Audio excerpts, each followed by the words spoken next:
Halo teman-teman, lanjut lagi. Di video kali ini kita membahas tentang soal TPS penalaran umum PU nomor 16, 17, 18, 19, 20. Nah, sebelum teman-teman menjawabnya, boleh di pause terlebih dahulu untuk menjawabnya, agar nanti kita samakan jawaban teman-teman dengan jawabannya ya.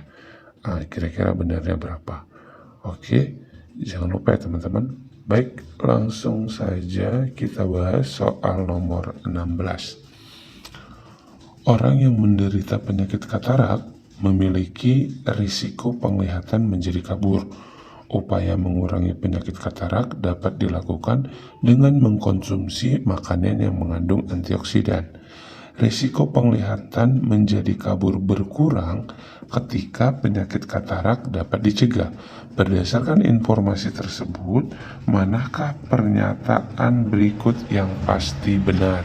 Oke, pertanyaannya adalah yang pasti benar. Langsung saja solusinya. Nah, kalau ada pertanyaan yang pasti benar, biasanya itu jawabannya itu ada di dalam teks. Oke, kita cek dulu ya. Di sini kita ulangi, katanya dibilang gini. Orang yang menderita penyakit katarak memiliki risiko penglihatan menjadi kabur. Upaya mengurangi penyakit katarak dapat dilakukan dengan mengkonsumsi makanan yang mengandung antioksidan. Nah, dari sini kira-kira yang mana sebabnya, yang mana akibatnya? Kalau katanya upaya mengurangi penyakit katarak dapat dilakukan dengan mengkonsumsi makanan yang mengandung antioksidan. Berarti sebabnya adalah mengkonsumsi makanan yang mengandung antioksidan. Itu apa akibatnya? Mengurangi penyakit katarak. Seperti itu ya. Oke, berarti kita buat di sini mengkonsumsi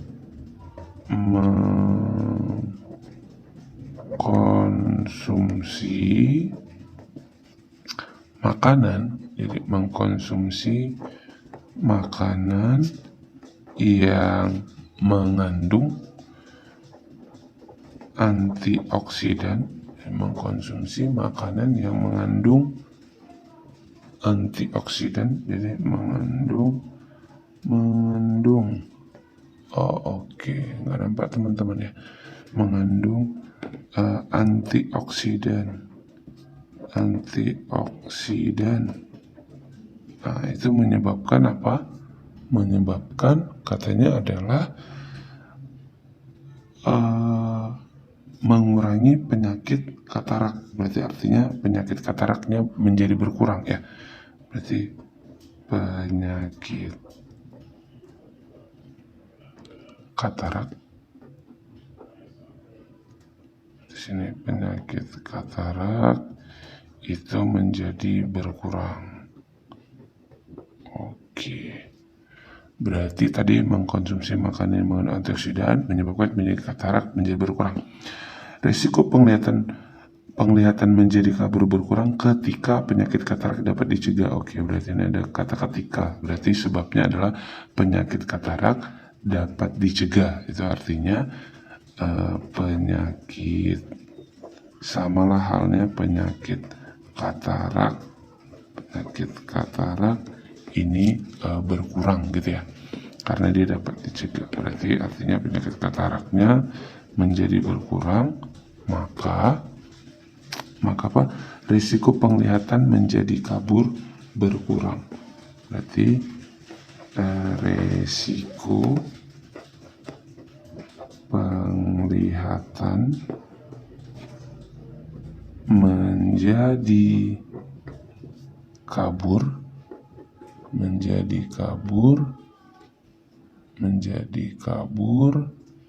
berkurang. Oke. Berarti mengkonsumsi makanan yang mengandung antioksidan, ini adalah P. Penyakit katarak berkurang, berarti ini adalah Q. Penyakit katarak berkurang, berarti Q. Risiko penglihatan menjadi kabur, ini adalah R gitu ya. Berarti yang pertama P maka Q, ini pernyataan yang pertama P maka Q. Pernyataan kedua adalah Q maka R. Berarti habis Q-nya ya. Maka kesimpulannya adalah P maka R.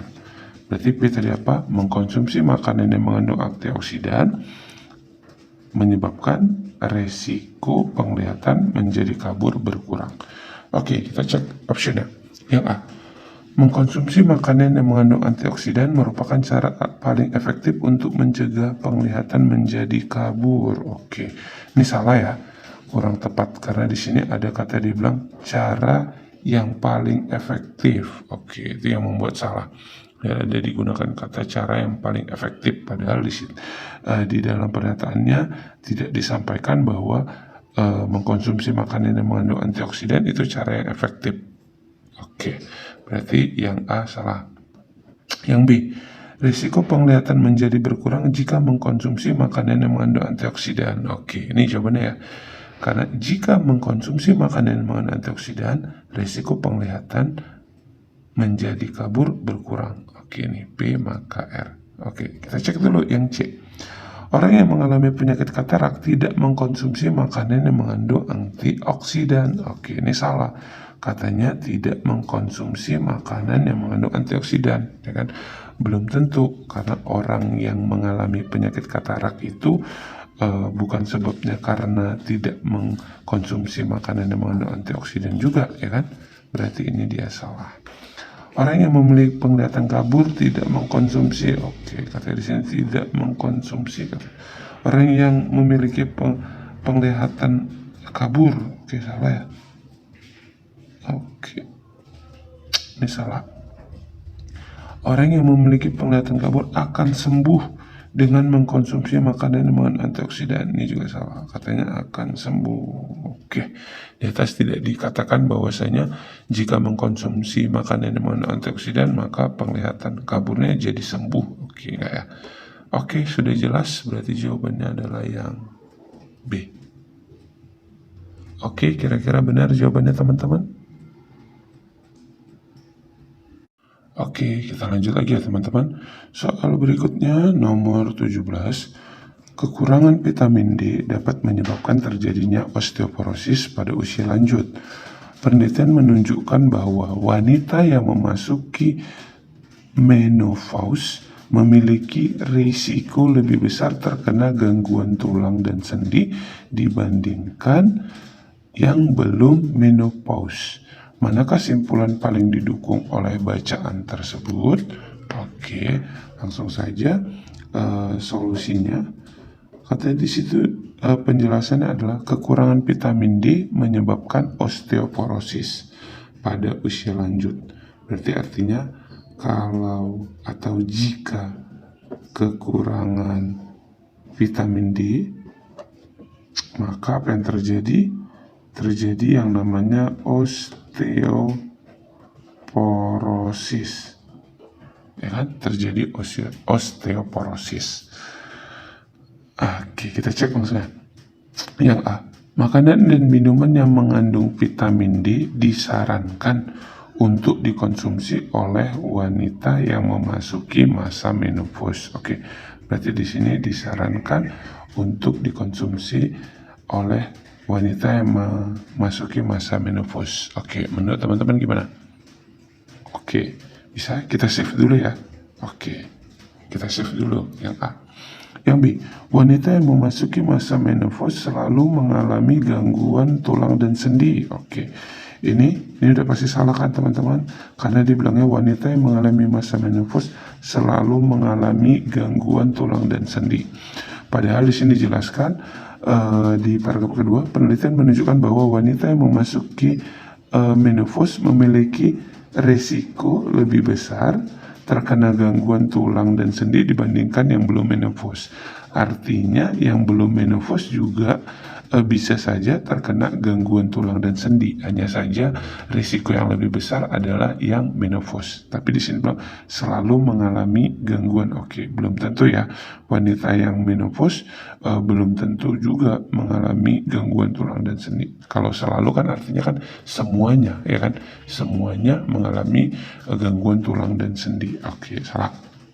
Yang C, wanita yang mengalami osteoporosis tidak mengkonsumsi makanan dan minuman yang mengandung vitamin D. Oke, ini gimana? Oke, yang C juga bisa ya. Oke, kita save dulu yang C. Yang D, gangguan tulang dan sendi dapat disembuhkan dengan makanan dan minuman yang mengandung vitamin D. Oke, ini udah pasti salah. Katanya disembuhkan. Berarti gangguan tulang dan sendi itu disembuhkan apabila kita mengkonsumsi makanan dan minuman yang mengandung vitamin D. Oke, ini salah ya. Di pernyataannya atau di teksnya tidak ada mengatakan bahwasannya jika kita mengkonsumsi makanan dan minuman yang mengandung vitamin D itu dapat menyembuhkan gangguan tulang dan sendi. Oke, lanjut yang E. Vitamin D paling berperan dalam mencegah gangguan tulang dan sendi pada usia lanjut. Oke, ini juga kurang tepat karena dibilang ada paling berperan dalam mencegah. Ya kan, vitamin D paling berperan dalam mencegah gangguan tulang dan sendi pada usia lanjut. Oke, pada usia yang belum lanjut juga butuh yang namanya asupan vitamin D kan, agar tidak terjadi gangguan tulang dan sendi atau agar tidak terjadi yang namanya osteoporosis. Jadi tidak hanya pada usia lanjut, tapi usia yang belum lanjut atau yang belum menopause juga membutuhkan yang namanya asupan vitamin D. Oke, yang E salah. Oke teman-teman, jadi jawabannya yang mana? Yang A atau yang C? Coba kita cek yang A. Makanan dan minuman yang mengandung vitamin D disarankan dikonsumsi oleh wanita yang memasuki masa menopause. Oke, ini bagaimana? Oke, jadi ini adalah kurang tepat. Kenapa saya katakan kurang tepat? Karena dibilang gini, makanan dan minuman yang mengandung vitamin D disarankan untuk dikonsumsi oleh wanita yang memasuki masa menopause. Jadi yang disarankan untuk mengkonsumsi makanan dan minuman yang mengandung vitamin D bukan hanya yang untuk masa menopause, tapi yang belum menopause juga disarankan. Agar apa? Agar tidak terkena gangguan tulang dan sendi atau tidak terjadi yang namanya osteoporosis. Jadi yang disarankan itu bukan hanya pada masa menopause, melainkan masa belum menopause juga disarankan untuk mengkonsumsi makanan dan minuman yang mengandung vitamin D, gitu ya, agar tidak terjadi yang namanya osteoporosis. Oke, jadi yang A itu kurang tepat. Nah, kalau yang C bagaimana? Katanya gini, wanita yang mengalami osteoporosis tidak mengkonsumsi makanan dan minuman yang mengandung vitamin D. Oke, benar ya? Kan di sini dibilang adalah paragraf pertama, kalau kekurangan vitamin D menyebabkan apa? Osteoporosis. Berarti kekurangan vitamin D ini karena apa? Kan karena dia tidak mengkonsumsi yang namanya makanan atau minuman yang mengandung vitamin D, kan gitu ya. Karena dia tidak mengkonsumsi makanan dan minuman yang mengandung vitamin D, maka menyebabkan kekurangan vitamin D. Kalau kekurangan vitamin D berarti mengalami yang namanya osteoporosis. Seperti itu. Maka jawaban yang lebih tepat adalah yang C. Oke teman-teman, bisa ya? Oke teman-teman, kita lanjut nomor yang berikutnya 18. Kebiasaan membuang sampah di sungai menyebabkan banyak penumpukan sampah di dasar sungai. Penumpukan sampah di dasar sungai menyebabkan sungai menjadi dangkal. Meskipun sungai merupakan salah satu prasarana transportasi yang penting, transportasi air tidak dapat melalui sungai yang mengalami pendangkalan. Berdasarkan informasi di atas, manakah pernyataan di bawah ini yang benar? Oke, dari sini pertanyaannya adalah pernyataan yang benar. Langsung aja teman-teman ya, kita bahas solusinya. Oke, kita ulangi. Katanya di sini kebiasaan membuang sampah di sungai menyebabkan banyak penumpukan sampah di dasar sungai. Berarti artinya membuang sampah di sungai. Di sini kita buat ya. Membuang sampah di sungai menyebabkan, apa yang disebabkan? Banyaknya penumpukan sampah di dasar sungai. Berarti di sini terjadi yang namanya penumpukan sampah di dasar sungai. Oke. Kemudian penumpukan sampah di dasar sungai menyebabkan sungai menjadi dangkal. Berarti di sini kita buat penumpukan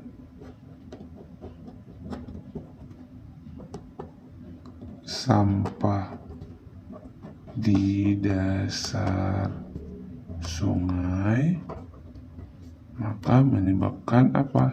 Sungai menjadi dangkal.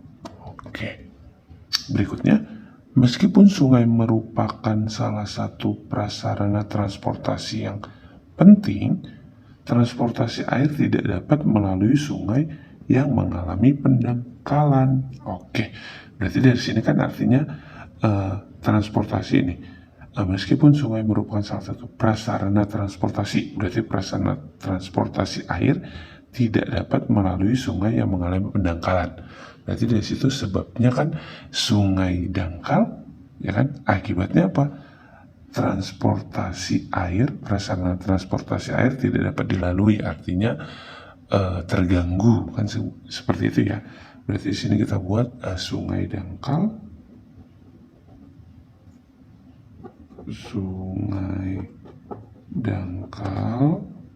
maka akibatnya apa tadi? Prasarana transportasinya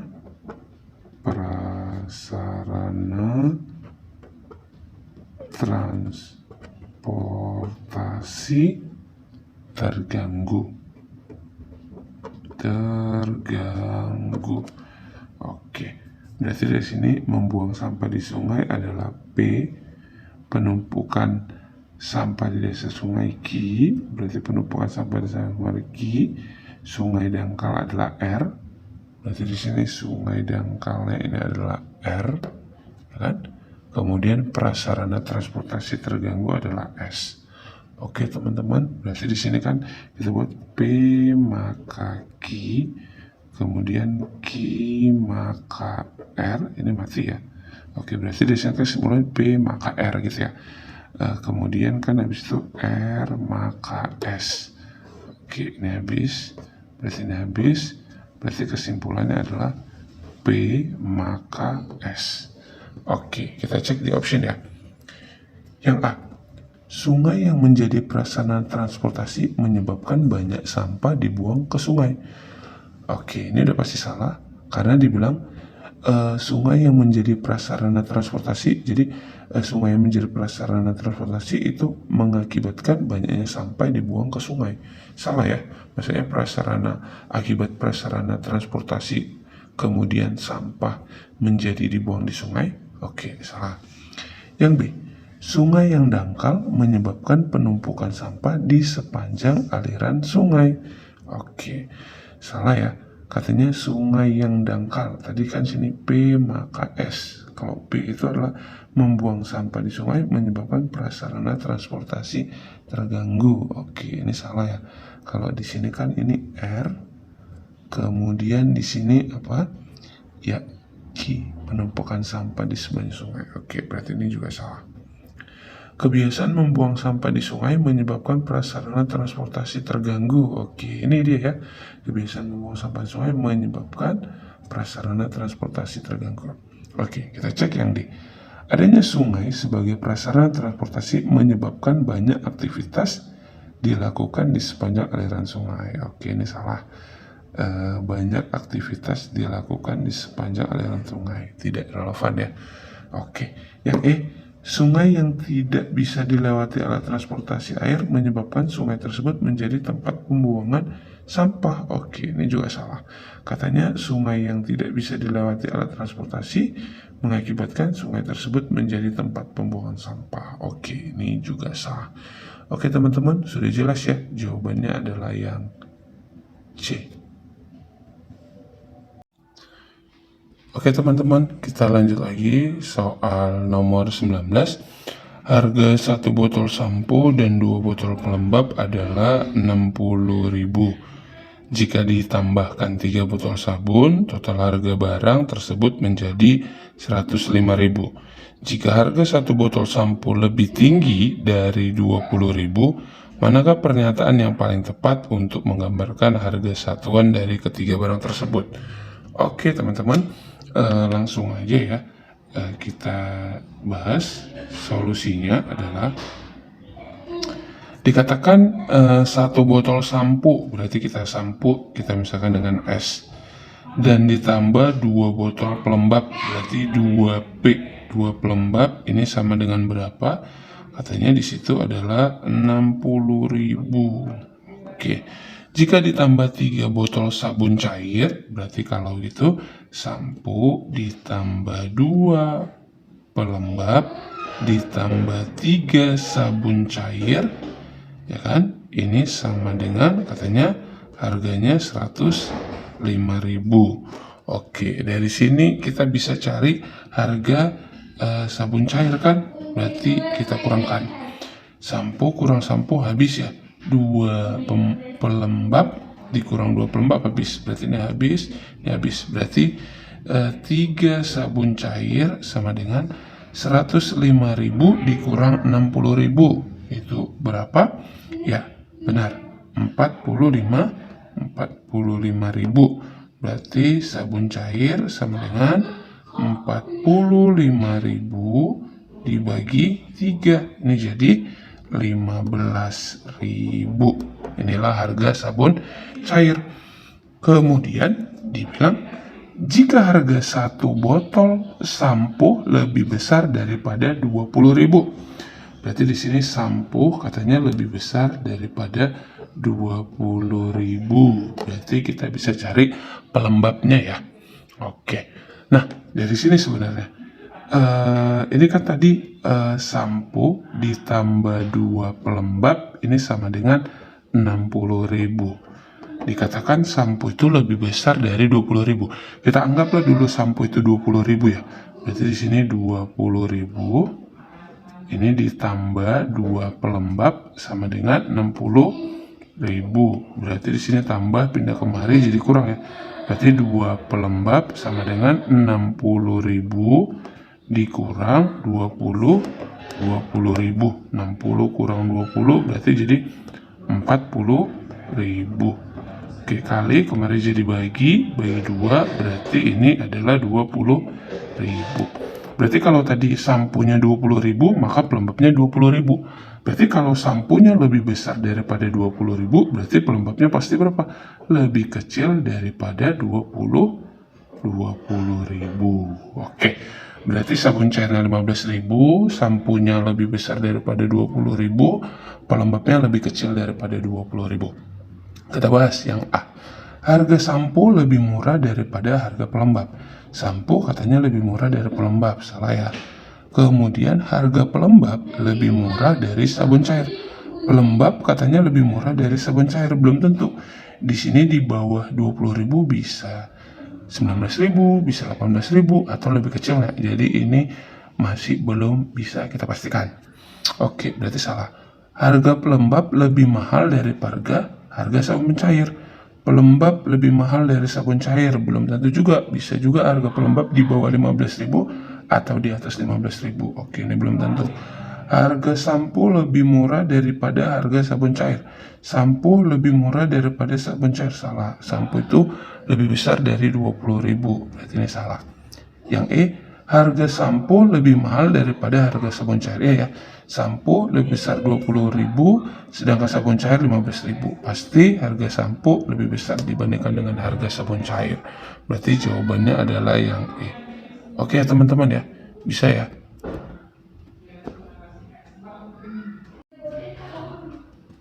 Lanjut, nomor 20.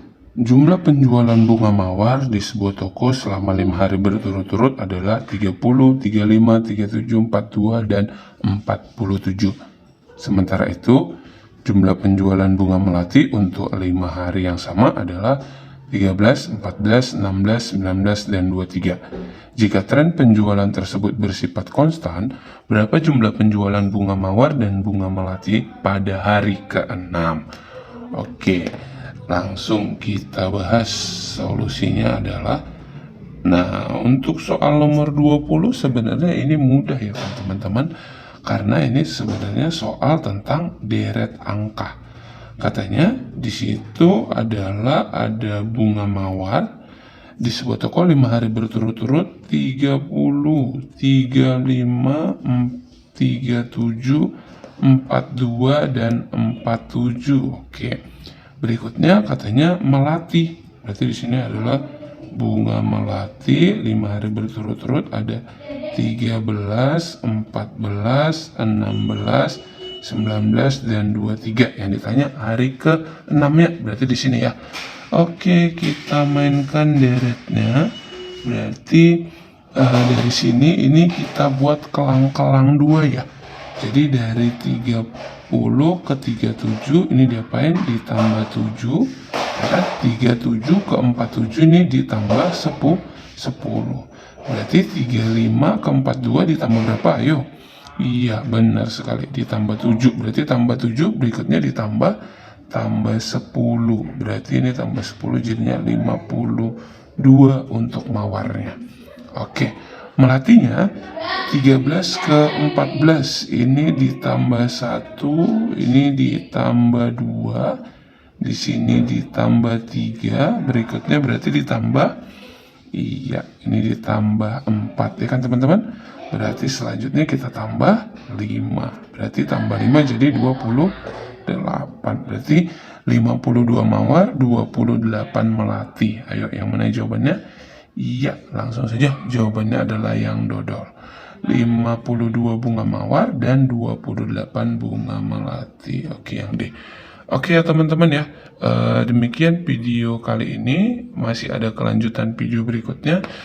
Tetap semangat untuk terus berlatih agar bisa lulus ke PTN.